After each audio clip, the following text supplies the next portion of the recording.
안녕하십니까. 알파스트리트 파트너스입니다. 2025년 2월 4일 화요일 마감 시장 보겠습니다.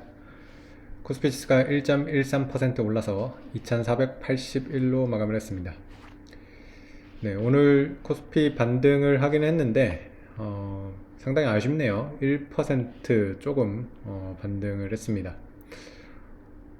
어제 상당히 많이 빠졌었죠. 어제 2.5%가 넘게 빠졌기 때문에 오늘 절반을 못 돌렸습니다. 절반을 못 돌리는 그런 수준이라서 좀 아쉬운 그런 반등이었던 것 같고요.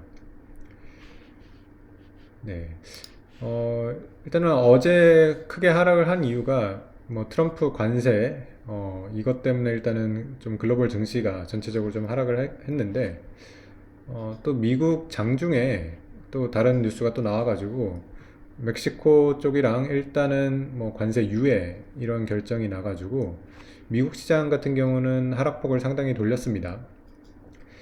그래서 어제 보시면 미국 뭐 다우 같은 경우는 0.28% 밖에 하락을 안 했고요.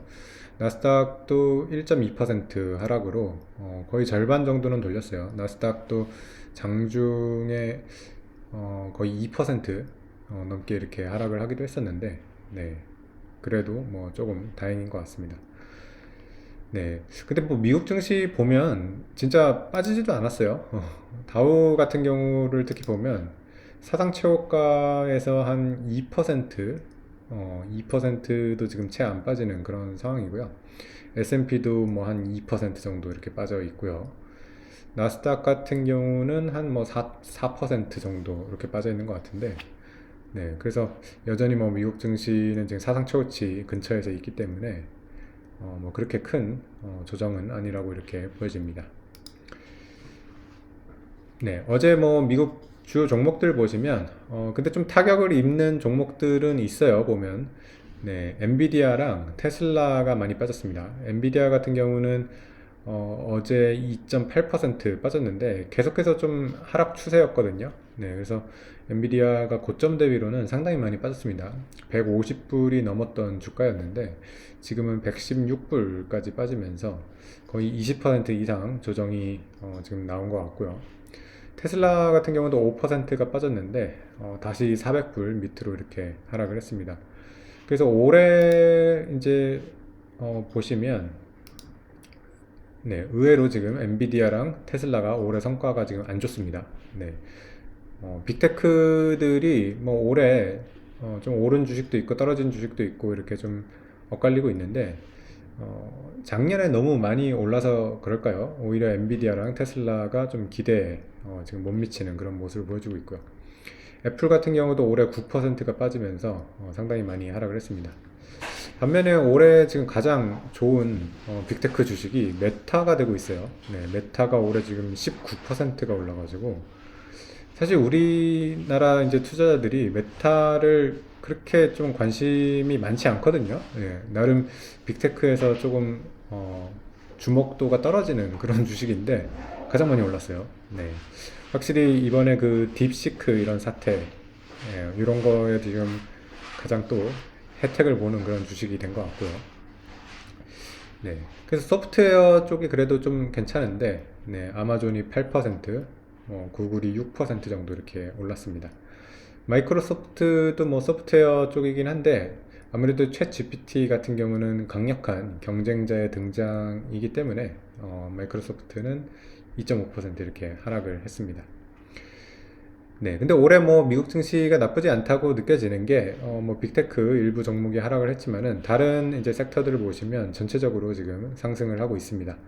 특히 월마트, 코스트코, 올 들어서도 벌써 10% 가까이 오르면서 지금 좋은 모습을 보여주고 있고요. 그리고 금융주 같은 경우도 좋습니다. JP모건이 11%, 웰스파고, 시티 다 10% 이상 오르면서, 지금 괜찮은 그런 모습을 보여주고 있습니다. 그래서 뭐 지금 트럼프 관세 이런 것 때문에 조금 시장이 흔들리기도 했는데, 뭐 멕시코하고는 일단은 조금 뭐 협의가 돼가고 있는 그런 모습이 나와가지고 다행인 것 같고요. 캐나다 쪽은 아직 뭐가 나오고 있지는 않은데, 뭐 그것도 조만간에 좀 좋은 소식이 나오면 주식시장에 더 도움이 되지 않을까 이렇게 생각이 됩니다. 어쨌든 트럼프가 지금 뭐 원하는 거가 있으니까요. 그런 거를 좀 이루기 위해 가지고 이런 관세를 좀 무기로 쓰고 있는데 어, 어쨌든 그런 상대국이랑 이런 여러 가지 협상을 통해 가지고 서로 윈윈을 하는 그런 쪽으로 나아가게 된다 그러면 뭐 그렇게 큰 악재로 이렇게 작용할 것 같지는 않습니다. 다만 근데 변동성은 커지는 거는 어쩔 수가 없는 것 같아요. 계속해서 좀 트럼프의 어떤 말에 따라 가지고 시장이 굉장히 좀 출렁거리는 게 있어서 변동성이 크다는 거는 또 주식시장에 어쨌든 좋지 않은 그런 또 걸로 보이기 때문에 네, 그런 것들이 지금 좀 걱정이 되는 그런 장이긴 합니다. 네, 지금 뭐 미국 선물 같은 경우는 약간 하락을 하고 있습니다. 네, 그래서 0.2%대 정도 이렇게 하락을 하고 있고요. 미국 국채금리 같은 경우는 저번에 이제 좀 폭락을 했을 때 4.5 밑으로 좀 내려오기도 했었는데 4.4대를 봤었거든요. 네, 근데 지금 다시 또 4.5대 이렇게 위로 올라오면서 확실히 국채금리가 그렇게 쉽게 떨어지는 모습은 나오지 않고 있습니다. 지금 뭐 파월 의장 같은 경우는 여전히 인플레를 걱정을 하고 있고 금리를 그렇게 쉽게 내려줄 것 같지가 않아가지고 네, 국채 금리가 지금 쉽게 내려올 수 있는 그런 상황은 아닌 것 같습니다. 네, 우리 시장을 좀 보면 우리 시장이 참 계속해서 너무 힘이 없어가지고 좀 아쉬운 그런 상황이 계속되고 있는데 뭐 여전히 뭐 2,400에서 2,500의 이런 박스권을 움직이는 그런 상황이라고 봐야 될 것 같고요. 오늘 사실 우리 시장이 좀 장중에는 거의 2% 가까이 이렇게 오르기도 했는데 외국인이 매수를 거의 안 해주고 있어요. 오늘 보면 지금 800억 매수 이렇게 잡혔는데 어제 팔은 게 8,700억이었거든요. 그리고 그 전 거래일에도 거의 1조 2천억 가까이 이렇게 팔아서 외국인이 엄청나게 지금 많이 팔고 있는데 외국인이 이렇게 매도를 많이 한 거에 비해서는 지금 이 매수는 너무 적습니다. 네, 그러다 보니까 올해 들어서도 지금 외국인은 매도가 훨씬 많은 그런 상황이고요. 지금 1개월로 봐도 외국인이 1조 7천억을 넘게 이렇게 지금 팔고 있습니다. 네, 그래서 뭐 외국인이 좀 추세적으로 우리 증시를 좀 많이 사주지 않는 이상은 추세적 이런 반등은 좀 어려울 것 같고요. 네, 뭐 개별 종목들 보면 오늘 삼성전자가 3% 오르면서 오랜만에 좀 좋은 모습을 보여줬습니다. 삼성전자 같은 경우는 최근에 또 너무 많이 빠지기도 해서 사실 어제 같은 경우 보면 거의 다시 또 5만 원을 깨러 가는 거가 아닌가 뭐 그런 좀 걱정이 들기도 했는데 확실히 좀 많이 빠지다 보니까 오늘 좀 반등이 그래도 좀 나오기는 했습니다. 삼성전자가 5만원 밑으로 가게 되면 또 여러 가지 막 문제가 있거든요. 지금 대주주 뭐 그런 뭐 담보 이런 얘기도 예전부터 계속 나왔고 그랬던 거라서 지금 일단 뭐 10조 자사주 소각을 얘기를 하기는 했었는데 좀 더 추가적인 자사주 소각을 할 수 있다 뭐 이런 얘기도 좀 나오는 것 같아요. 그러면서 삼성전자 같은 경우는 아직 뭐 밸류업 공시 발표를 안 했기 때문에 밸류업 공시를 하면서 좀 더 좋은 그런 주주 환원 정책이 나오면 그래도 좀 반등을 할 수 있지 않을까 네, 그렇게 기대를 하고 있습니다. 네, 다른 섹터들 보시면 일단 오늘 금융주 같은 경우는 좋았습니다. KB금융이 2.8% 올랐고요. 메리츠금융주도 1.4% 상승, 그리고 삼성생명도 2.5% 상승을 하면서 그래도 금융주가 네, 어려운 지금 장 속에서 계속 그래도 잘 버텨주고 있는 그런 모습이고요. 그리고 오늘 조선주 같은 경우도 꽤 반등이 컸습니다. 현대중공업이 2.8% 올랐고요. 하나오션은 6%가 올랐습니다. 네, 하나오션 사상 최고가 돌파한 것 같네요. 네. 어쨌든 하나오션으로 바뀌고 난 이후로는 지금 최고가 기록을 한 것 같은데요. 처음으로 6만원대를 넘어선 그런 모습입니다. 확실히 지금 조선 같은 경우는 여전히 뭐 모멘텀이 살아있는 그런 좀 모습입니다. 네, 그리고 소프트웨어 기업들이 보면 미국이 좀 좋았는데 우리도 뭐 나쁘지는 않은데 그렇게 크게 오르지는 또 않습니다. 네이버 같은 경우가 0.7% 정도 상승을 하는데 그친 것 같습니다. 네.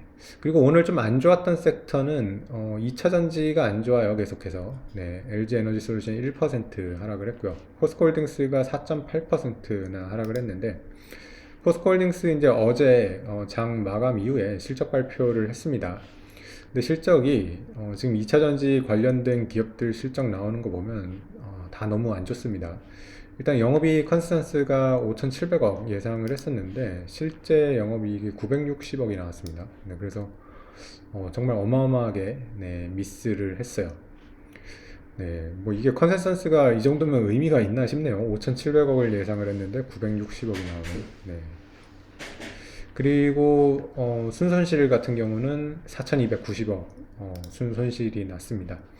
그래서 영업이익이 흑자가 나기는 했지만은 네, 당기순이익으로 봤을 때는 손실로 이렇게 나왔고요. 네.